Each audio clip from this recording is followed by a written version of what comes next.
Justice قاضی فائز عیسیٰ صاحب تشریف لائے ہیں. میں ان سے گزارش کروں گا کہ وہ اپنے افکار سے نوازیں.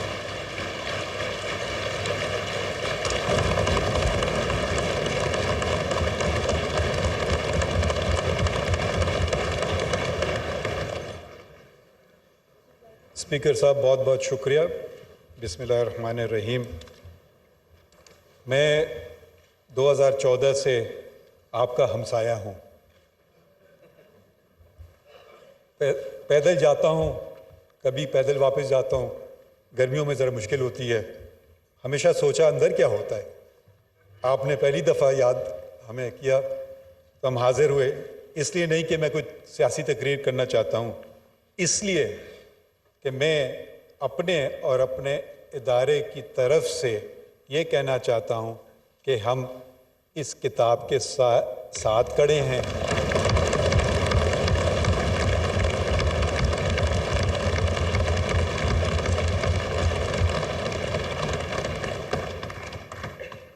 اللہ کے سائے کے بعد اس کتاب کا سایہ ہمارے سر پہ ہے.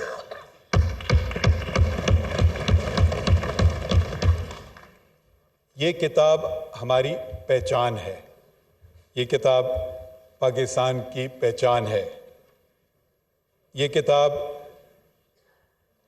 پاکستان کے جو اس وقت کے ڈائریکٹلی الیکٹڈ ریپرزینٹیٹیوز تھے، انہوں نے یونینیمسلی اس کو پہ ووٹ کیا.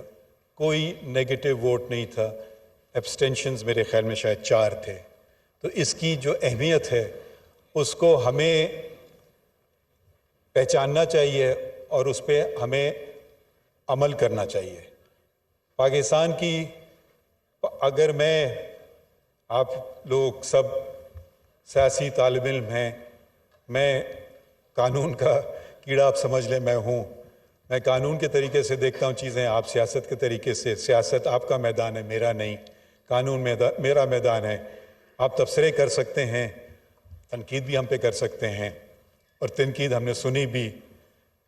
مگر جو ہم حلف اٹھاتے ہیں، جو میں نے حلف ایک دفعہ نہیں 2 دفعہ اٹھایا، ایک چیف جسٹس کے ناطے بلوچستان کے، اس وقت جب بلوچستان میں کافی مشکلات تھے تو مجھے وہاں بلایا گیا، اور آپ کو جیسے پرسنل سٹوریز لوگ بتاتے ہیں کہ مجھے اس وقت کے چیف جسٹس نے یاد کیا تھا. اس زمانے میں جوڈیشل کمیشن آف پاکستان نہیں ہوتا تھا، تو وہ اپوائنٹمنٹ آف ججز دوسرے طریقے سے ہوتا تھا، پرانے طریقے سے. تو انہوں نے بلایا تو میں سمجھا پتہ نہیں کیوں مجھے بلایا چیف جسٹس نے. پریکٹسنگ وکیل چیف جسٹس بلائے تو آپ کو جانا پڑتا ہے. میں لکھتا تھا ڈان وغیرہ میں نے کہا شاید ان کو میری کوئی چیز بری لگی ہو اس لیے بلایا. تو میں نے ریٹرن ٹکٹ بک کیا تھا.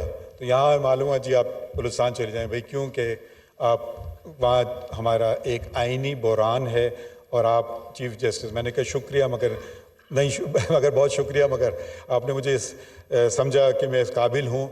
مگر انہوں نے کہا کہ پھر انہوں نے ایسی باتیں کی جو میں ان کا نہیں، کہ بھئی آپ کا یہ ملک ہے، آپ کے لوگوں بلوچستان میں، اب آپ کا ہم پہ حق ہے، اب آپ کو ہی جا کے کام کرنا ہوگا. تو میں گیا اکیلا بلوچستان، واحد جج تھا. اور پھر آہستہ آہستہ اپنی ہائی کورٹ بنائی، اپوائنٹمنٹس کیے. جو اپوائنٹس کیے ججز وہ سارے اللہ کے فضل سے کنفرم ہوئے. شاید میرا اس وقت کا 100% ریکارڈ تھا. پھر یہاں آنے کو ملا، اور ہم میں جو مجھے سمجھ نہیں آتا ہے، ہم کبھی کبھی دشمنوں سے اتنی نفرتیں نہیں کرتے ہیں جتنی ایک دوسروں سے کرتے ہیں. یہ کیوں ہے؟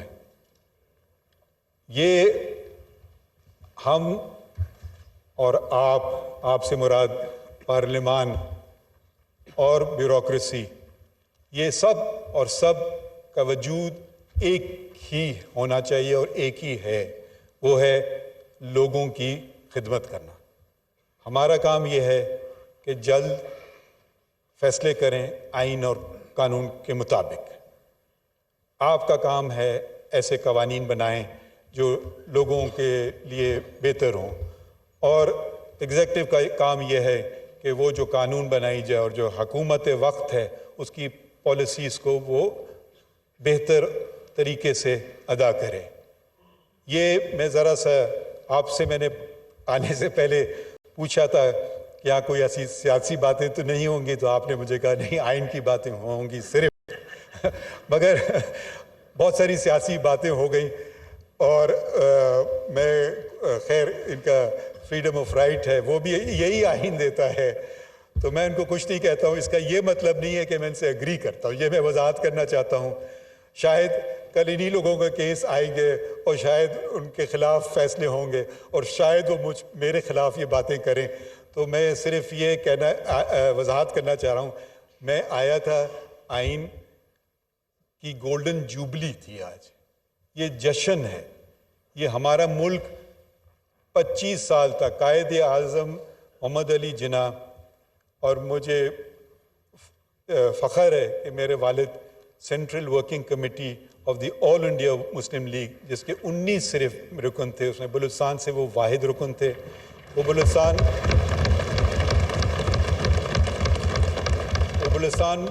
میں مسلم لیگ قائم کی. بلوچستان نہ صرف بلوچستان مگر اس وقت کا جو صوبہ سرحد ہوتا تھا، جو اب خیبر پختونخوا، تو وہاں بھی وہ گئے، اور انہوں نے وہ سیاسی شخصیت تھی، اور انہوں نے یہ ممکن بنایا کہ یہ 2 صوبے جو اب پاکستان کے ہیں، اور اب اگر ان کا رقبہ جوڑیں تو پاکستان میرے خیال میں بہت بڑا ہو جائے گا، کہ یہ پاکستان کا حصہ بنے. اور وہ لوگ، ان کو کیا ملنا تھا؟ اب آپ ذرا سے یہ سوچئے، جب تحریک پاکستان چل رہی تھی، آج کے وقت میں تو آپ مفادات دیکھ سکتے ہیں کہ یہ میرا اس میں فائدہ ہے اور وہ میرا اس میں فائدہ ہے، میں یہ کروں یا وہ کروں. وہ کوئی ایسی بات نہیں تھی، وہ ایک خواب تھا. اور اگر وہ خواب پورا نہیں ہوتا تو وہ پھر ایک ایسے معاشرے میں ہوتے جہاں کہ وہ مائنورٹی تھے، اور ان سے کہا جاتا کہ آپ یہ باتیں کر رہے ہیں تو ان سے کیا سلوک ہوتا. تو انہوں نے خواب دیکھا، قائد اعظم علامہ اقبال نے، اور پھر ایک پولیٹیکل موومنٹ بنی، اور دنیا بھر میں مسلمانوں کا سب سے بڑا ملک وجود میں آیا، سب سے بڑا ملک. اب مجھے شرم سے کہنا پڑتا ہے، یہ شرف پاکستان کے پاس نہیں رہا، اب یہ شرف انڈونیشیا کے پاس ہے. اس وقت یہ ہمارا دنیا میں سب سے بڑا ملک تھا. ہم کس لیے یہ ہم نے کیا؟ اگر آپ کو بہتر ایڈمنسٹریشن چاہیے تھی تو شاید انگریز بہتر ایڈمنسٹریشن دے سکتے تھے، مگر ہم اپنی غلطیوں سے، اپنی ناکامیوں سے سیکھ کر کے ہم آگے بڑھنا چاہتے تھے کہ جو کچھ ہے ہمارا ہے. تو یہ کانسٹیٹیوئنٹ اسمبلی آئی وجود میں، اس کے صدر کہلاتے تھے، اسپیکر نہیں کہلاتے تھے، ان کا نام تھا مولوی تمیز الدین. ان کو برطرف کیا گیا،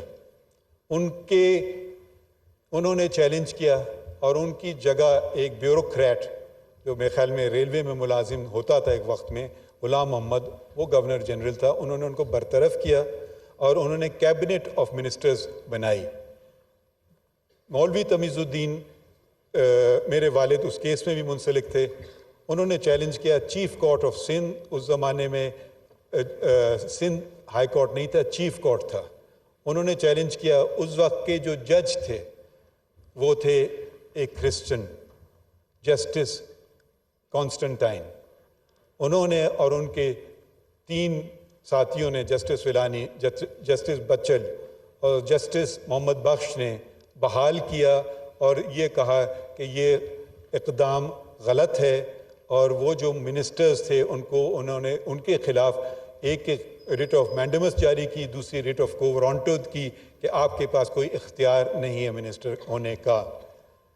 انفارچونیٹلی یہ چیلنج ہو گیا اس وقت کے فیڈرل کورٹ میں، اور پھر نتیجہ الٹ گیا. اس وقت بھی ایک جج تھے، اور تعجب کی بات یہ ہے وہ جج بھی کرسچن تھے، جسٹس کارنیلیس. وہ شاید مائنورٹی میں تھے. ان کا ججمنٹ پڑھیں تو انہوں نے اسلام کی بات کی، اور میجورٹی ججمنٹ کہ جی ملکہ انگلستان کی جو ملکہ ہے اس کے تابع. تو یہ تضاد جو ہم دیکھتے آئے ہیں تو ہمیں دیکھنا چاہیے کہ ہم یہ لفظ استعمال کرتے ہیں مائنورٹیز کا، یہ مجھے پسند نہیں ہے. وہ برابر کے شہری ہیں اور ان کا بہت بڑا حصہ ہے. ایک اور شخص تھے جن کا مجھے بہت فخر ہے، جن کا تعلق میرے صوبے سے تھا، دوراب پٹیل. وہ ایک پارسی صاحب تھے. جب جبراً اوتھ لینے کو کہا گیا جج صاحبان کو تو انہوں نے انکار کر دیا.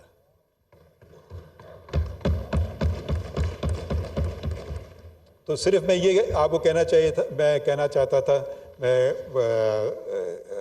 فیصلوں میں ہم لوگ لکھتے ہیں، تقریریں نہیں کرتے ہیں، مگر کیونکہ آج کا دن ایسا ہے کہ اگر آپ سوچیں، اپنے آپ کو واپس لے جائیں وقت میں، کہ بھئی ہم تصویریں دیکھتے ہیں کہ جی ٹائم میں آپ پیچھے جا رہے ہیں، اور اگر آپ اس وقت کھڑے ہو جائیں کہ جو مولوی تمیز الدین کے ساتھ اگر آپ کھڑے ہو جائیں، اور اس وقت کے ججز نے جو بحال کیے اس کانسٹیٹیوئنٹ اسمبلی کو، تو کیا پاکستان دو ٹکڑوں میں ہوتا؟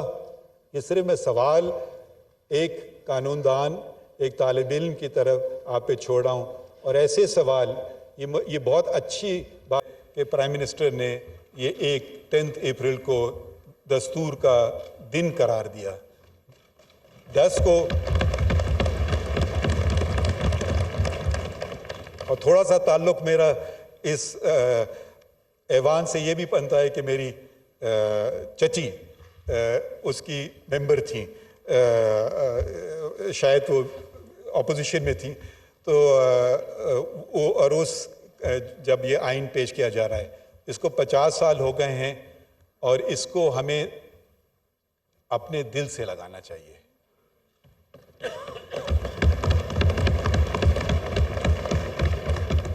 اس لیے نہیں کہ اس میں میری تنخواہ گارنٹیڈ ہے، مگر اس لیے کیونکہ اس میں لوگوں کے بنیادی حقوق کا تذکرہ ہے. سب سے اہم بات اس آئین میں جو ہے وہ لوگوں کے بنیادی حقوق. یہ بھی ایک ریزولوشن پیش ہوا جو میرے خیال میں بہت اچھا ہے کہ وہ آئین کو ہم اپنے اسکول میں پڑھاتے نہیں ہیں. میری اہلیہ وہ ٹیچر تھیں اور ایک امریکن اسکول میں، تو وہ امریکن سلیبس پڑھاتے تھے، اور وہ چھوٹے چھوٹے بچوں کو امریکن کانسٹیٹیوشن کے متعلق، اور موک الیکشنز ہو رہے ہیں کلاس میں، ان کا انتخابی نشان وہ ایک کا گھوڑا، ایک کا ہاتھی، دوسرے کا گدھا، ریپبلکنز اور ڈیموکریٹس. تو اس عمر سے وہ اچھا یہ آئین ہوتا ہے، یہ ووٹ ہوتا ہے، اس کا مطلب کیا ہوتا ہے. اور جب لوگ یہ بات سمجھ جائیں گے تو وہ سمجھیں گے کہ ہمارے ہاتھ میں اس ریاست کی لگام ہے. اور جب یہ لوگ سمجھ لیں گے تو پھر کوئی آدمی اپنی اچھائی سوچتا ہے، اپنی برائی نہیں سوچتا ہے. اس آئین میں بہت خوبصورت چیزیں ہیں فنڈامنٹل رائٹس میں. ایسی فنڈامنٹل رائٹس ہیں جو بہت سارے دنیا کے دوسرے ملکوں میں نہیں ہیں. مثلاً right of information, article 19A. Freedom of press تو 19 ہے. فریڈم آف پریس کی بھی بات دیکھیں، یہ وہی 19 ہے جو کہ لیاقت علی خان نے جب 1948 میں declaration of human rights sign کیا، اس میں وہی شک تھی آرٹیکل 19، وہی شک ہمارے آئین میں ہے. اور قرآن شریف کی ایک آیت بھی ہے اور اس کے اوپر 19. میں اس پہ ادھر نہیں جاؤں گا، بس میں آپ لوگوں کا شکریہ ادا کرنا چاہتا ہوں. اور میں اپنے ادارے کی طرف سے یہ کہنا چاہتا ہوں کہ ہم بھی آئین کے محافظ ہیں. آپ سب نے اور میں نے بھی یہ حلف لیا ہے کہ I shall protect, defend the constitution of Pakistan. اور اگر میں یہ نہ کر پاؤں تو آپ بالکل مجھ پہ ہر قسم کی کرٹیسزم کر سکتے ہیں. جہاں تک میں آپ یہ وضاحت دوبارہ کرنا چاہتا ہوں کہ جو سیاسی باتیں ادھر کی گئی میرا ان سے کوئی تعلق نہیں. اور شاید یہ جو برا نہ مانے ہمارے بیٹھے ہوئے ہیں، ہو سکتا ہے یہ کہیں، یا ہو سکتا ہے آپ کل کہیں کہ آپ کو بلائے بھی پھر بھی ہمارے خلاف آپ نے فیصلہ کیا. تو میں آپ سے معذرت چاہتا ہوں اور بہت بہت شکریہ کہنا چاہتا ہوں کیونکہ دوسرے جج صاحبان شاید مصروف تھے، نہ آ سکیں، تو میں بس شکریہ ادا کرنا چاہتا ہوں کہ آپ نے ہمیں یاد کیا. شکریہ جی.